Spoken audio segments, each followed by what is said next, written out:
موجودين، والسحر موجود، يحولون بين المرء وقلبه أو عفوا وزوجه، هذه موجودة. والقرآن الكريم على حال يتكلم عن السحرة في زمن موسى وكيف كانوا يتصرفون ويعملون، هذا كله صحيح. ولكن ما هي الوسائل التي يمكن لي أن أبطل السحر؟ هل هناك وسائل محددة؟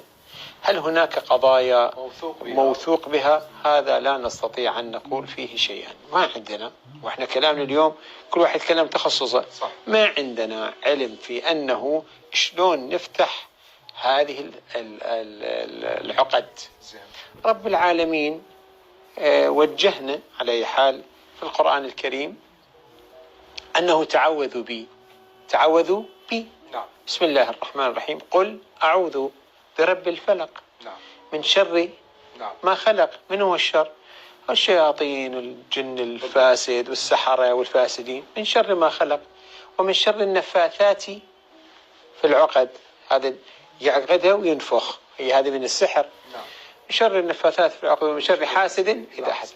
فإحنا في الواقع نتعوذ بالله، وطريقتنا هذه مسألة قل أعوذ برب الناس ملك الناس إله الناس من شر الوسواس الخناس الذي يوسوس في صدور الناس من الجنة والناس، هم جن هم بشر. احنا هذه تعليماتنا، التعوذ بالله والدعاء والتضرع إلى الله. وإذا كانت عندكم، ما أدري إذا كان عندكم أشخاص أو جماعات أكثرهم طبعا دجالين، أكثرهم دجالون، نحن لا نثق بهم، ولكن إذا كان واحد عندي مجربات، هذه قضية إذا واحد يسويها السحر كذا، هذا أمر آخر. ولكن عموما